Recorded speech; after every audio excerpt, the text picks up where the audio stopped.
எச்சரிக்கை அறவழியில் போராடும் அம்பேத்கர் வழியில் போராடும் இந்திய நாட்டு இளைஞரை வன்முறைக்கு தூண்டாதே.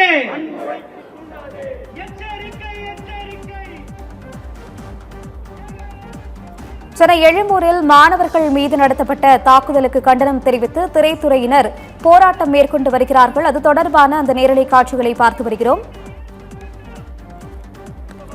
இனியும் நாங்கள் பொறுக்க மாட்டோம். தடை செய், தடை செய், நீட் தேர்வை தடை செய், திரும்ப பெறு, திரும்ப பெறு, நீட்டிடும் எமனை திரும்ப பெறு, திரும்ப பெறு. ஒன்றிய அரசு, ஒன்றிய அரசு, ஒன்றிய அரசு, ஒன்றிய அரசு, போதும் போதும் உங்கள் மௌனம், போதும் போதும் உங்கள் மௌனம், மறவாதே, மறவாதே, தமிழ்நாடு சட்டமன்றத்தில் தமிழ்நாடு இயற்றிய நீட் எதிர்ப்பு மசோதாவை மறவாதே, மறவாதே, தாவேக அரசு.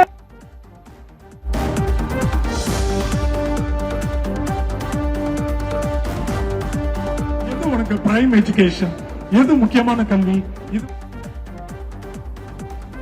சென்னை எழும்பூரில் மாணவர்கள் மீது போராட்டம் நடத்தப்பட்டதற்கு கண்டனம் தெரிவித்து திரைத்துறையினர் போராட்டத்தில் ஈடுபட்டு வருகிறார்கள். அது தொடர்பான நேரலை காட்சிகளை பார்க்கிறோம். மாணவர்கள் மீது தாக்குதல் நடத்தப்பட்டதற்கு கண்டனம் தெரிவித்து திரைத்துறையினர் சென்னை எழும்பூரில் போராட்டம் மேற்கொண்டு வருகிறார்கள். நீட் தேர்வை ரத்து செய்ய வலியுறுத்தி நீலம் பண்பாட்டு மையம் சார்பில் சென்னை எழும்பூரில் கண்டன ஆர்ப்பாட்டம் நடைபெற்று வருவதை அண்மை செய்தியாக பார்க்கிறோம். இயக்குநர் ப. ரஞ்சித், பாடகர் அறிவு உள்ளிட்டோர் ஆர்ப்பாட்டத்தில் பங்கேற்றுள்ளார்கள். சென்னை எழும்பூரில் மாணவர்கள் மீது நடத்தப்பட்ட தாக்குதலுக்கு கண்டனம் தெரிவிக்கும் வகையில் போராட்டம் நடைபெற்று வருகிறது. இயக்குநர் ப. ரஞ்சித், பாடகர் அறிவு உள்ளிட்ட திரைத்துறையினர் இந்த போராட்டத்தில் கலந்து கொண்டிருக்கிறார்கள். நீட் தேர்வை ரத்து செய்ய வலியுறுத்தி நீலம் பண்பாட்டு மையம் சார்பில் சென்னை எழும்பூரில் கண்டன ஆர்ப்பாட்டம் நடைபெற்று வருகிறது. இயக்குநர் ப. ரஞ்சித், பாடகர் அறிவு உள்ளிட்டோர் ஆர்ப்பாட்டத்தில் பங்கேற்றுள்ளனர்.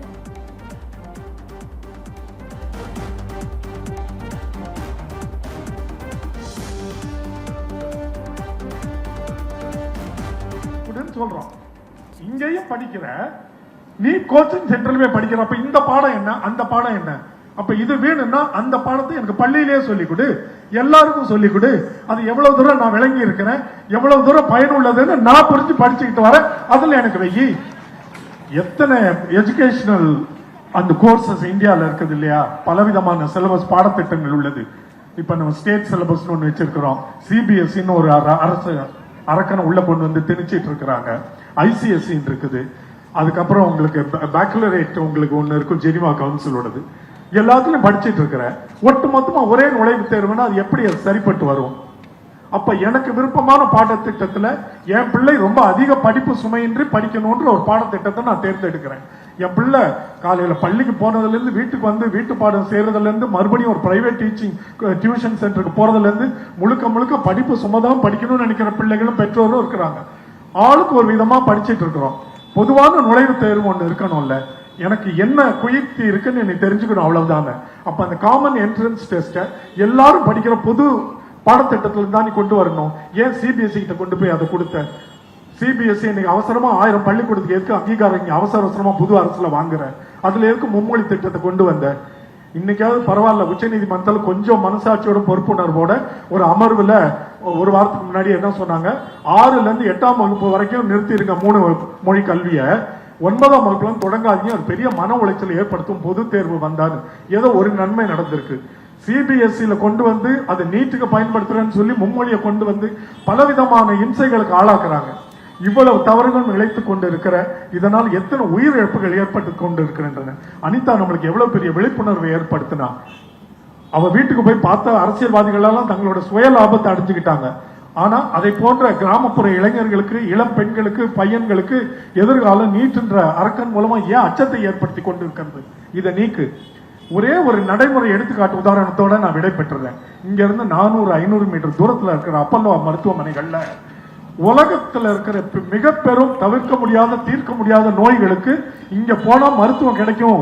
இந்தியாவுக்கு போனா கிடைக்கும், சவுத் இந்தியாவுக்கு போனா கிடைக்கும், தமிழ்நாட்டுக்கு போனா கிடைக்கும். உலகத்தின் சிறந்த மருத்துவர்கள் இங்கதான் இருக்கான்னு தமிழ்நாட்டை பற்றி கேள்விப்பட்டிராத, இந்த மொழியே தெரியாதவனுக்கெல்லாம் தகவல் போகுது.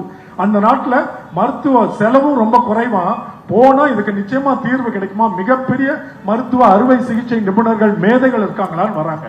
இங்க இருக்க எல்லாருமே 45-50 வயதுக்கு மேற்பட்ட மருத்துவர்கள். நான் சொல்றது இந்த நம்பர் 1 அப்பல்லோ ஹாஸ்பிட்டல். அப்புறம் நீங்க வரிசையா Chettinad hospital, global hospital, Kaveri hospital எங்க எடுத்து பாருங்க, மிகச்சிறந்த உலகத்தின் தலை சிறந்த மருத்துவ மேதைகள் இங்க இருக்கிறாங்களே, எல்லாம் 45-50 வயதுகளுக்கு மேற்பட்டவர்கள் எந்த நீட்டு தேர்வில் தகுதி பெற்று அவர்கள் மருத்துவர் ஆனார்கள். இவங்களை தேடி வராங்களே, உங்களுக்கு என்ன இருக்கணும், இங்கிலீஷ்ல ஒரு ப்ராவர்ப் இருக்கு, உங்களுக்கு சொன்னா தெரியும் இல்லையா, the taste of the pudding lies in its eating னு வாங்க. ஒரு உணவு நல்லா இருக்குன்னு சொல்லிட்டே இருக்க கூடாது, அது கொடுத்து பார்த்து ஆமா சாப்பிட்டு பார்த்து சுவையா இருக்குன்னு சொன்னாதான் ஒரு உணவு நல்லா இருக்குன்னு சொல்ல முடியும்.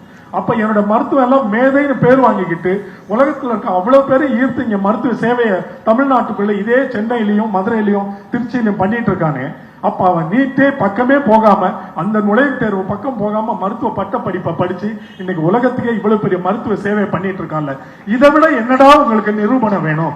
ஏன்டா ஏமாத்திட்டு இருக்கிறீங்க? இது வரைக்கும் நீங்க எந்த மாநிலத்தை வேணா ஏமாத்த முடிஞ்சது, தமிழ்நாட்டை ஏன் ஏமாத்த முடியல? எதுக்கு வெயில்ல இவ்வளவு பையன் வந்து வேலையை விட்டுட்டு உட்கார்ந்துருக்கான், குடும்பத்தை விட்டுட்டு? இவனுக்கு நண்பர்களோட கடற்கரையில போய் நிக்க முடியாதா? திரையரங்கத்தில் போய் அமர்ந்திருக்க முடியாதா? காஃபி ஹவுசஸ்ல உட்கார்ந்துருக்க முடியாதா? ஏன் இங்க வந்து நிக்கிறான்? எதுக்கு இவ்வளவு ஊடகங்கள் இதை எடுத்துட்டு போய் மக்கள்கிட்ட சேர்க்கணும்னு காத்துட்டு இருக்கிறாங்க? எங்களுக்கு மட்டும்தான் சிந்திக்கிற ஆற்றல் உண்டு தமிழ்நாட்டுல, உண்மைகளை விளங்கிக் கொள்ளக்கூடிய சிந்திக்கிற ஆற்றல் உண்டு. எது எங்களுக்கு தேவை, எது எங்களுக்கு சரின்னு உணரக்கூடிய உணர்வும் அறிவும் வளர்ச்சி எங்களுக்கு வந்திருக்கு. கிட்டத்தட்ட 100 ஆண்டுகள் ஆக போகுது. நம்ம பீம்ராவ் ஐயா வந்து இந்தியாவுக்கு ஒரு நவீன சிற்பியாக அடுத்த நூற்றாண்டில் இந்தியா எப்படி இருக்கிற போகிறது என்கிற வரைபடத்தை கிட்டத்தட்ட 100 ஆண்டுகளுக்கு முன்னாடி கொடுத்துட்டு போயிருக்கான் அந்த ஆள். இன்னைக்கு